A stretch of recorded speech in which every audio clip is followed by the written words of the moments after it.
Den här villan, den så kallade Nygrenska villan, det är den första villan som byggdes ute i Saltsjöbaden. Och den här villan kom faktiskt att spela en nyckelroll i skapelsen av både Saltsjöbanan och Saltsjöbaden som område. Det här är historien om Saltsjöbanan.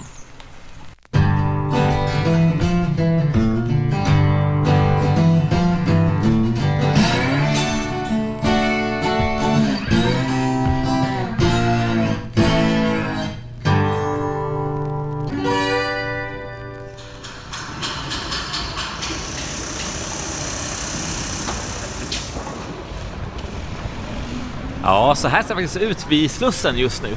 Och det här är annars platsen där Saltsjöbanans karaktäristiska ombyggda tunnelbanevagnar med en liten kjol brukar stå och vänta på resenärer som ska ut till Saltis. Varje dag så reser ungefär 20 000 personer med Saltsjöbanan. Och stationsslussen är naturligtvis den mest trafikerade. Men under 10 år så är den här stationen avstängd i samband med att man bygger om Slussen. Den öppnar först 2026 beräknar man. Och det här påminner lite grann om när Saltsjöbanan var ny. Det skulle nämligen dröja 43 år tills dess att Saltsjöbanan rullade hela vägen in till Slussen. Så låt oss ta den historien helt och hållet från början. 1891 ville finansmannen K.A. Wallenberg, som vid den här tiden var vd för Stockholms enskilda bank, anlägga en exklusiv villa- och badort utanför Stockholm. Precis likt Djursholmsbanans tillkomst så var tanken att tjänstemännen skulle kunna komma ifrån trängseln in i stan och ut i friska luften i skärgården. Det var inte helt självklart att den skulle hamna just vid Baggensfjärden. Den första planen var nämligen att den skulle ligga i Tyresö. Men grosshandlaren Theodor Nygren hade istället spanat in Saltsjöbaden, och man tror att det var han som övertygade Wallenberg att välja Saltsjöbaden. Tillsammans med halvbröderna K.A. och Gustav Wallenberg ansökte de om att få bygga en järnväg till Saltsjöbaden, och 1891 bildades järnvägsaktiebolaget Stockholm Saltsjön. Den första som byggde sitt hus här var Theodor Nygren själv, och den Nygrenska villan, som det kallas i Neglinge, stod färdig 1892. Bygget av banan det gick med rekordfart, och redan 1893, alltså bara 2 år efter att beslutet hade tagits att bygga banan, så rullade de första tågen härifrån en tillfällig station vid Fåfängan och så vidare upp mot Duvnäs, Neglinge, Saltsjöbaden och Dalaröbryggan. Den här banan var då 14 kilometer lång. Härifrån Fåfängan så gick också en trappa ner till vattnet, och där tog en ångbåtsfärja vid, som tog resenärerna vidare in till Karl XII:s torg, nästan precis utanför Stockholms enskilda banks huvudkontor, det som idag är SE-bankens huvudkontor. Men 6 månader senare så öppnade den riktiga slutstationen i stan. Den här byggnaden bakom mig är nämligen Saltsjöbanans första riktiga slutstation i innerstaden. Och att ta sig hit var faktiskt den svåraste delen av bygget. Man behövde nämligen bygga en 600 meter lång järnvägstunnel under hela Södermalm. Det här var vid den här tiden Sveriges längsta järnvägstunnel. Och då var det ändå inte den enda järnvägstunneln. Man hade en järnvägstunnel på drygt 300 meter också genom Henriksdalsberget. Kostnaderna för det här projektet de skenade, och det här kom att kallas i folkmun för Wallenbergs undergång.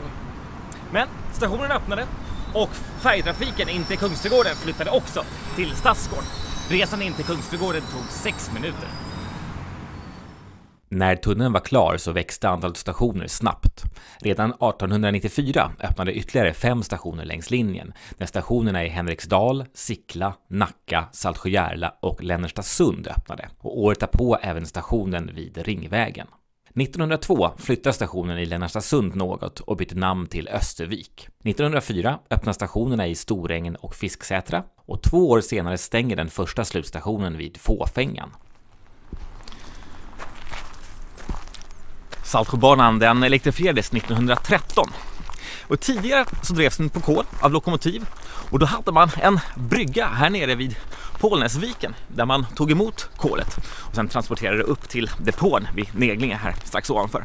De här spåren de rycktes upp 1990 när man också byggde bostäder där uppe. Men man kan fortfarande ta en ganska trevligt promenad längs banvallen, och har man lite tur då kan man också notera de lite spår som ligger kvar. 1913 så öppnar också en sidogren till Saltsjöbanan som gick härifrån Igelboda och ner till Solsidan. Vid den här stationen möts därför oftast 3 tåg samtidigt. Här bakom mig har vi tåget från Slussen som fortsätter ut mot Saltsjöbaden. Bakom mig har vi tåget som kommer från Saltsjöbaden som ska vidare upp mot Slussen. I det här fallet Henriksdal eftersom Slussen är stängd.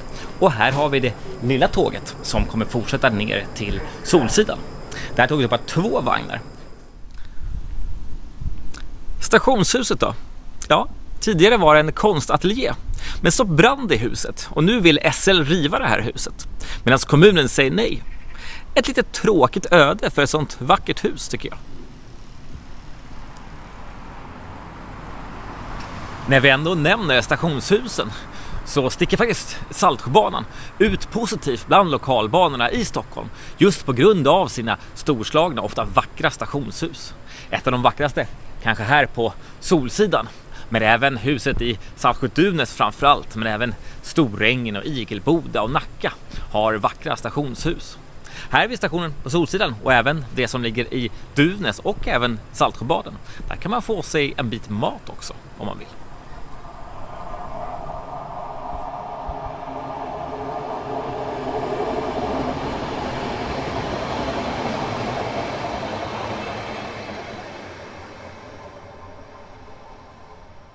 –1936 kunde Saltsjöbanan gå hela vägen in till Slussen, där den då anslöt till den nybyggda tunnelbanan, eller i alla fall den spårväg som började trafikerat under Södermalm 3 år tidigare.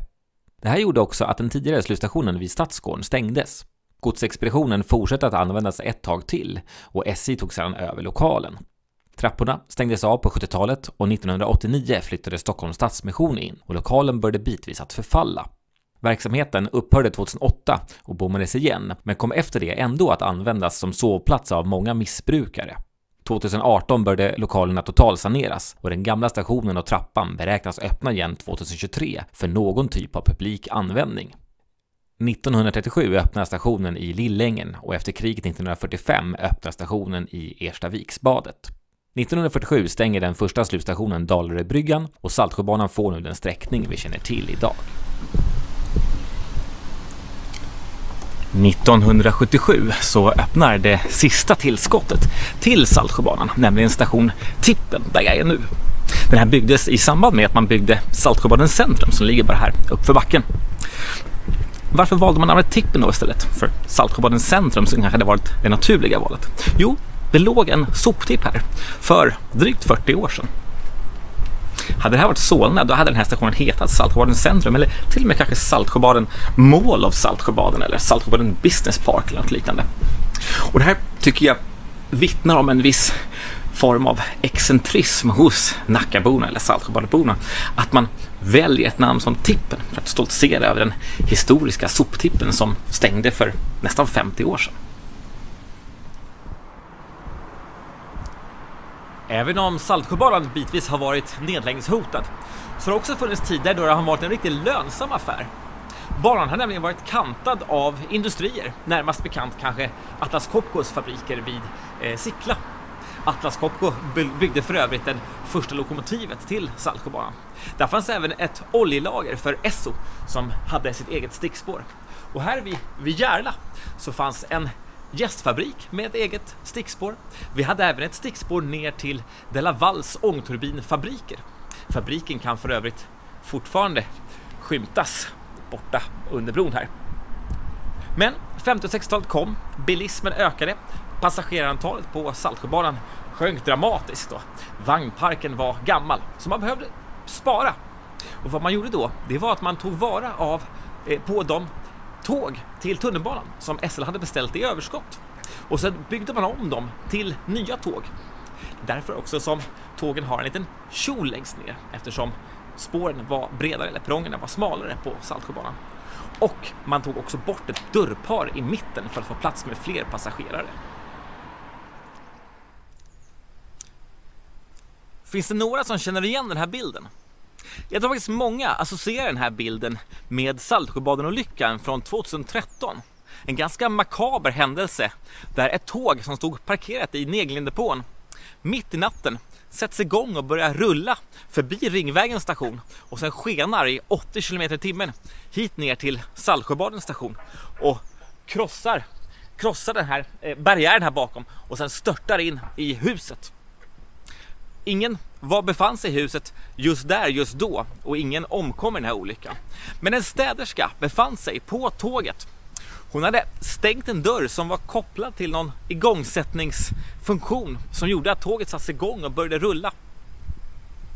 Hon blev ganska skadad vid den här händelsen. Hon var på sjukhus flera dagar och satt fastklämd också i tåget i 2-3 timmar innan räddningspersonalen lyckades få bort henne.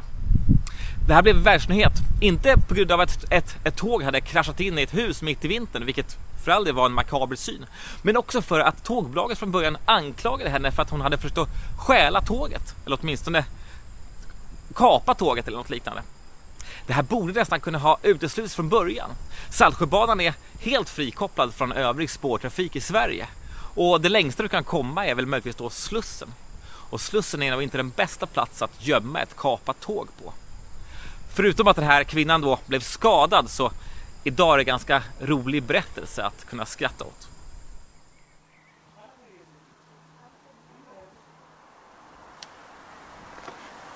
Saltsjöbanans framtid då? Ja, vad händer? Man bygger nya säkerhetssystem, man bygger nya möteshållplatser så man ska kunna ha tätare trafik på banan. Det är ju primärt en enkelspårig järnväg. Det fanns tidigare planer på att koppla samman Saltsjöbanan med tvärbanan. De möts vid station Sickla till exempel.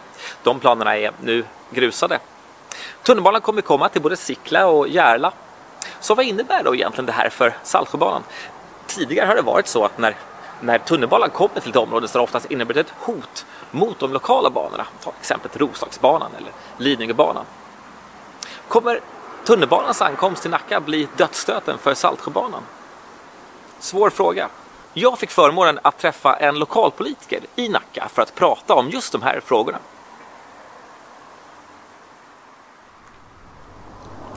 Jag sitter här med Filip Viljander som är moderat kommunalråd här i Nacka. Jag tänkte ställa lite frågor kring Saltsjöbanan till dig, om det är okej. Absolut. Om vi börjar med Saltsjöbanans historia. Vad tror du att Saltsjöbanan har betytt för Nacka som kommun och för Nackas identitet?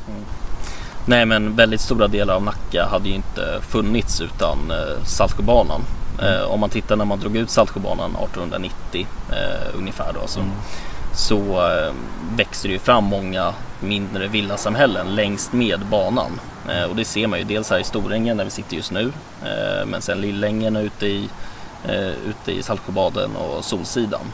Så ser man ju att det var ju där som man byggde lite tätare villaområden och det var där som folk bodde. För det var så man helt enkelt skulle kunna ta sig in till stan. Och Saltsjöbaden hade ju inte funnits överhuvudtaget förmodligen på det sättet som det finns idag då, utan Saltsjöbanan. För bodde man i andra delar av kommunen då var man ju för det mesta förpassad till att åka ångbåt eller att gå, framförallt om man jobbar på fabrikerna som fanns här då. Men för identiteten så det var ju en rätt modern uppfinning ändå, får man säga, 1890. Så jag tror att det betydde väldigt mycket. Min farmor är ju född precis här borta och har bott där sedan 1920 tills hon nyligen gick bort. Och det var ju så som man helt enkelt tog sig in till stan om man ville hitta på någonting, om man skulle jobba. Så jag tror att det var en väldigt viktig del. Men det knöt ju också an till Saltsjöbaden som var tanken att det skulle vara en plats för storstadsbor att kunna åka ut och uppleva skärgården. Just det. Så på så sätt så blev vi Nacka också en lite mer, vad ska man säga, modern skärgårdskommun än vad det var tidigare. Om vi blickar framåt då. Idag är ju Nacka en väldigt expansiv kommun egentligen. Ni har just passerat 100 000 invånare. Ni bygger mycket nytt. Ni kommer få 3 tunnelbanestationer. Sickla, Järla, Nacka 2026 om jag inte minns fel. Vad tror du det kommer innebära för Saltsjöbanan? Kommer det kunna vara ett hot på något sätt, tror du? Nej, jag tror inte att man ska se det som ett hot. För det första så täcker de ju olika delar av kommunen. Till exempel, kommer inte finnas någon tunnelbana ute i Saltsjöbaden. Det är bara ett par ett par kilometer där de helt enkelt överlappar. Dessutom så kommer de ju ha olika slutdestinationer in i stan där Saltsjöbanan ska fortsätta gå in till Slussen och tunnelbanan in till T-centralen. Så på så sätt så kan man ju faktiskt tänka sig att en del människor fortsätter åka Saltsjöbanan på grund av att man ska vidare söderut i Stockholm. Ja. Om vi ser på möjligheterna ytterligare framöver då, med en möjlig förgrening eller en snabbspårväg upp till Ektorp, Björknäs, Orminge, kanske ut till Gustavsberg. Hur ser du på det? Det är ganska tätt i Nacka, så det finns ju inte jättemycket ledig mark att bygga till exempel pendeltåg på. Så vår linje är ju att man på sikt ska försöka kunna dra vidare tunnelbanan till Ektorp och Björknäs och ut till Orminge. Och det var också någonting man förde fram i Stockholmsförhandlingen men som inte roddes i hamn så att säga. Nej. Så vår förhoppning är fortfarande att kunna få ut en tunnelbana på sikt med allt vad det kommer innebära. Om 50 år tror jag att vi har en Saltsjöbana kvar? Ja, men det tror jag absolut. De når ju helt olika delar av kommunen. Jag tycker att det är dumt att lägga ner infrastruktur som man redan har betalat för så att säga, som redan finns. Med liksom dedikerade spår som är skilt från andra trafikslag. Så jag har svårt att tänka mig att det inte skulle finnas kvar om 50 år. Inte minst för de som bor i Saltsjöbaden så är den oerhört viktig. Stort tack för att du ville vara med. Ja, tack själv. Jag hoppas att ni gillar den här filmen. Om det är så får ni väldigt gärna dela den här filmen på sociala medier. Gillar den? Tryck också på gilla-knappen och glöm inte att prenumerera. I nästa film då ska vi åka med en stolt spårvagn nästan uteslutande ute på en ö. Glöm inte att titta då. Vi ses.